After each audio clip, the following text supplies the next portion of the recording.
Olá, bom dia.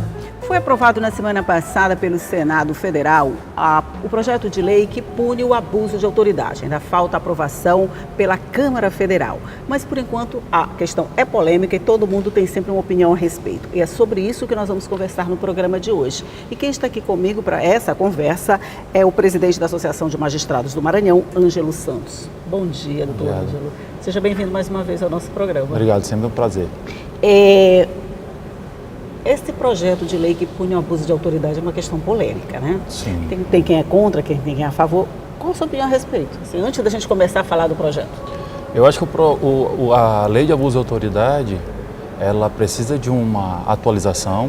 É uma lei que remonta à ditadura, mas precisa ser bastante discutida, bastante debatida com a sociedade. E o que a gente tem visto é que esse atual projeto é um projeto casuístico, na medida em que parlamentares buscam punição daqueles que estão no combate ardoroso da corrupção. Quer dizer, esse texto, do jeito que ele foi aprovado pelo Senado, ele precisaria de algumas mexidas, vamos dizer assim, para se tornar mais atual, mais combativo, é isso? O substitutivo que foi aprovado tanto na Comissão de Constituição e Justiça do Senado quanto no plenário do Senado, é o substitutivo do senador Roberto Requião. Isso, verdade. Que, na verdade, ele veio, o nome já diz, o substitutivo, veio a substituir o projeto original do senador Renan Calheiros, e foi apresentado depois um outro projeto do senador Randolfo Rodrigues. E surgiu a junção ou de uma substituição desses dois projetos o texto que foi aprovado do senador Roberto Requião. Esse texto teve alguns ajustes bem pontuais e bastante necessários, tanto na Comissão de Constituição e Justiça quanto no plenário. Mas ele ainda foi aprovado com tipos penais, com crimes estabelecidos que, na verdade, eles punem a interpretação do magistrado, punem a atividade jurisdicional. Então, por isso, a Associação dos Magistrados, assim como, além dos magistrados, também pune também algumas atividades do Ministério Público e da Polícia, que nós entendemos que vai sim enfraquecer o combate à corrupção, vai sim enfraquecer o grande mal que assola o país, que é a corrupção, como a sociedade tem dito. Agora, deixa eu colocar assim dois pontos. Primeiro, muita gente diz que ele pode ter surgido como uma resposta à ação que está sendo desenvolvida. Vamos pegar a Lava Jato como exemplo, que está pegando todo mundo, que não tem distinção, que vai lá e pega quem está errado. E pronto. A outra é que quem participa da Operação Lava Jato, do outro lado, se acha muito empoderado e pode fazer qualquer coisa. Quer dizer, são duas posições bem antagônicas, né? Um diz uma coisa, outro diz outra. Tem algum fundo de verdade, na opinião de vocês, nessas duas hipóteses? O que a gente tem observado é que a atuação tanto do Ministério Público, da Polícia, do Ministério Público e também da parte do Judiciário, os recursos estão vindo das decisões do Judiciário, algumas têm sido mantidas, outras têm sido alteradas. Então, o sistema de recursos tem sido usado por aqueles que se acham injustiçados, e tem alguns acusados que estão sendo absolvidos e outros não. Então, o próprio sistema recursal, ele já tem meios para que o acusado venha se defender ou venha contrariar a decisão que ele entender que lhe prejudica. Então, e essas decisões estão sendo avaliadas por julgadores mais experientes, colegiados, não é um magistrado só. Então a gente entende que essa avaliação da atividade da Lava Jato, como foi colocado, ela está sob o crivo de várias fases. A atuação do Ministério Público, quando a defesa vai contrapor a acusação do Ministério Público, e o julgador vai analisar as provas que ele tem de forma objetiva daquilo que foi apresentado e vai julgar. E os recursos estão aí aparecendo a todo momento. E estão indo, né? O Tribunal Regional Federal lá da 4ª Região, o STJ, o STF, estão analisando. Então a gente entende que o sistema tem sido utilizado e os ajustes nas decisões também estão ocorrendo. Pois é, esses ajustes que estão complicando as coisas, né? Precisa agora a aprovação da Câmara Federal. Até lá, de alguma forma, você acha que esse projeto pode ser mexido? O Ministério Público pode fazer alguma coisa para alterar esse substitutivo? O que pode ser feito até essa votação da Câmara Federal? O trabalho junto aos parlamentares tem que ser o trabalho de convencimento, trabalho de conversa, de conscientização, demonstrando que, assim como foram feitos alguns ajustes no Senado, na Câmara também ainda podem ser feitos. Podem ser feitos esses ajustes. Nós entendemos que o Senado fez o ajuste no sentido de, na parte geral do projeto, ali foi muito falado, foi tirado o crime de hermenêutica, ou seja, o crime da interpretação. Crime de hermenêutica. É quando você pune a interpretação do magistrado. Quando o texto fica muito aberto, quando ele diz que vai ser o magistrado que decretar uma prisão preventiva que for manifestamente ilegal. O que é manifestamente ilegal? É um texto muito aberto, tão subjetivo. Né? Então quer dizer que o magistrado de primeiro grau que decretar uma prisão, tempos depois o tribunal revogar essa prisão, é porque a decisão de primeiro grau foi manifestamente ilegal, e depois, na terceira instância, se o STJ disser que o magistrado de primeiro grau, aí quem era manifestamente ilegal foi o segundo grau. Então fica muito aberto. E os tipos penais, quando nós estamos determinando o que é crime, não pode ser aberto. Essas expressões têm que ser definidas para que aquele que está sendo acusado saiba do que está sendo acusado, para que ele possa se defender e, caso venha a ser condenado, o próprio jogador saiba determinar por que ele está sendo condenado. Essas expressões de manifestamente cabível, manifestamente ilegal, quando expressões muito abertas, gera o tipo de crime de hermenêutica. Parece uma coisinha simples colocada lá no final da frase que não tem nada a ver, né? Mas é ela quem vai dar o tom todinho daquele dispositivo. E aí, por isso é que eu digo que afeta tanto, porque aí você começa a afetar a independência judicial. Uhum. Mas, Ângelo, todos os juízes têm que ser independentes. Os juízes têm que ser independentes justamente para ele preservar as liberdades fundamentais. Só dessa forma. Não tem como, em determinadas situações, se você não tivesse a independência não quer dizer que o juiz possa fazer qualquer coisa, é no julgar. No julgar dele, ele não pode estar com a faca na cabeça, sabendo que determinada decisão dele, dias depois ele está respondendo inúmeros processos em virtude daquela decisão. Como que o juiz vai desempenhar a função dele, sabendo que daquela decisão que ele vai proferir, ele vai responder inúmeros processos? Da decisão de julgamento depende de um outro julgamento, seria mais ou menos isso. Isso, e a gente não pode ficar à mercê de um crime, de uma interpretação, dizer, olha, você, por sua interpretação, você vai ser punido. Pois é, então sobre isso nós vamos falar no próximo bloco, porque a gente vai fazer um rápido intervalinho e a gente volta já para continuar falando sobre esse assunto. Um minutinho só.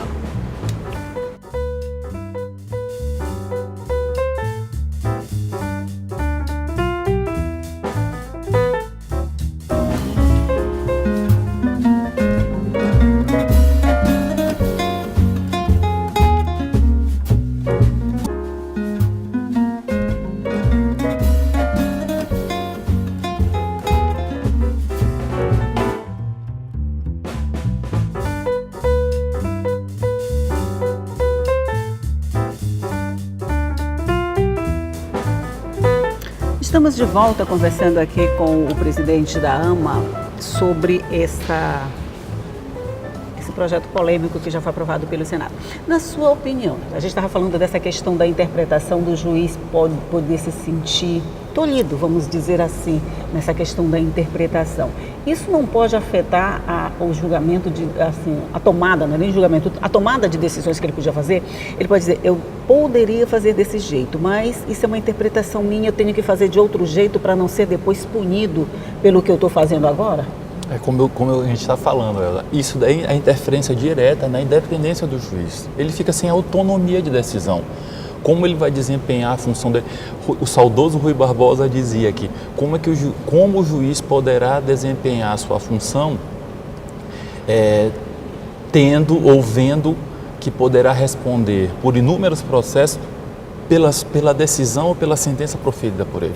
De certa forma, o normal é que o ser humano reaja de forma tolhida, ele vai ficar tolhido, ameaçado de responder, porque através de uma decisão dele, se um determinado processo envolver inúmeros acusados e ele determinar uma prisão de 6, 7 acusados, ele pode vir depois a responder 6, 7 processos.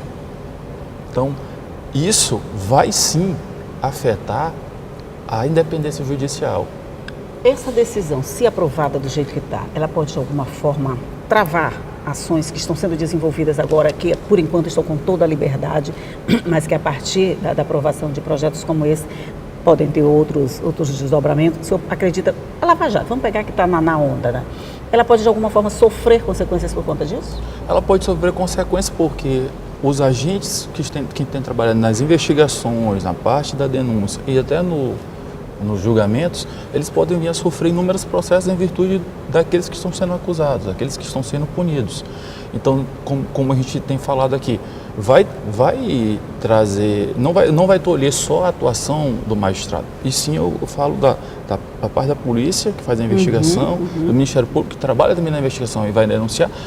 Todos estarão nessa cadeia, todos estarão sujeitos a estarem sendo responsabilizados, processados penalmente, criminalmente pelas suas ações. Porque existem tipos penais na lei voltados para a atuação policial, tem voltado para a atuação do Ministério Público e para a atuação do magistrado em si.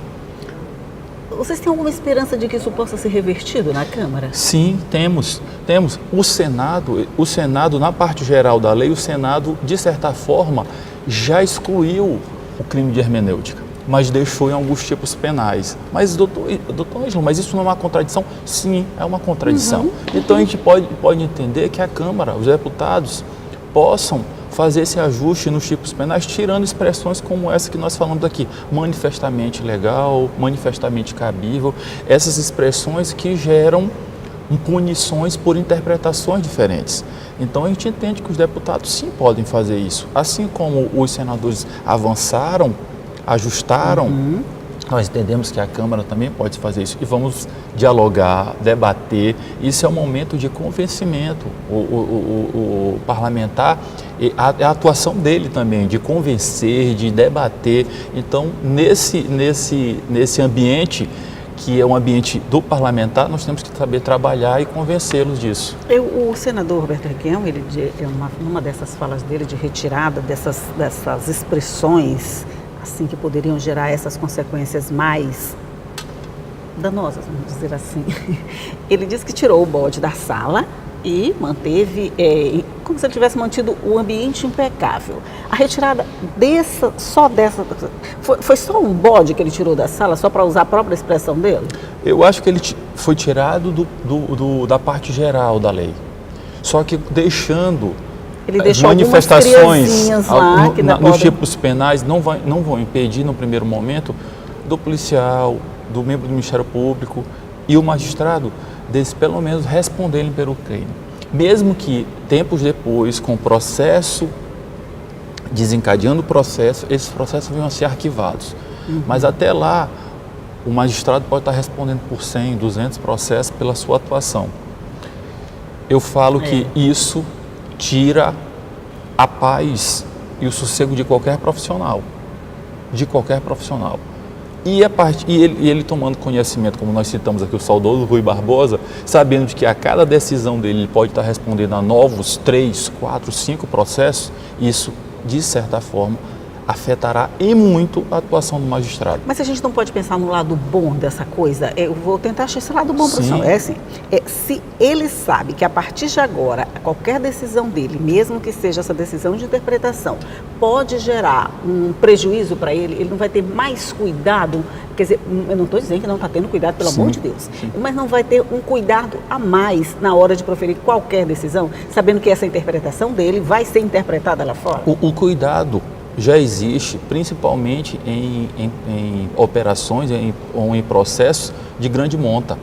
Imaginar que a Polícia Federal, o Ministério Público e o próprio Judiciário, numa operação como a Lava Jato, não esteja atuando de uma forma inteiramente pensada, refletida e razoável, é achar que ele sabe que toda atuação vai passar por um crivo, não só um crivo nos tribunais, porque vai passar pelo crivo de cada instância, mas vai passar pelo crivo da própria sociedade, da imprensa.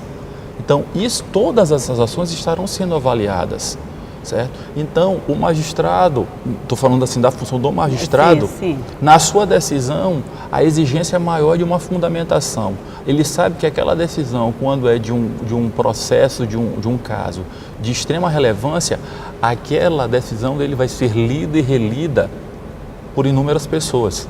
Então ele já tem... Quer dizer, ele já tem esse cuidado, ele já tem esse cuidado, ele já tem esse cuidado. Tão relevantes assim. Só que ele tendo esse cuidado, mesmo fundamentando, uma simples mudança na interpretação, ele pode vir a ser punido por isso. Ele pode ser cuidadoso, ele pode ser extremamente diligente, mas ele pode vir a ser punido. Por quê? Porque naquela análise, muitas das vezes, há uma mudança fática. Ele analisa e decreta uma prisão.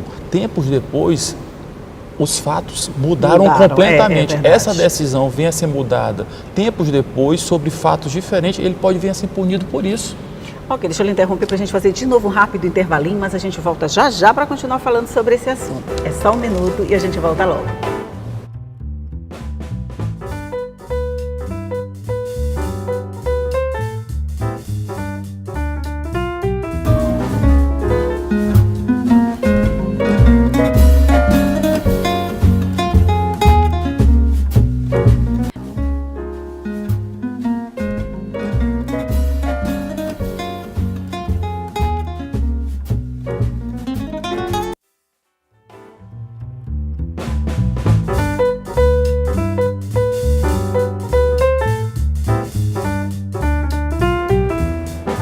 Estamos de volta para o nosso último bloco de conversa aqui com o Dr. Ângelo Santos sobre esse projeto, né, de abuso de autoridade.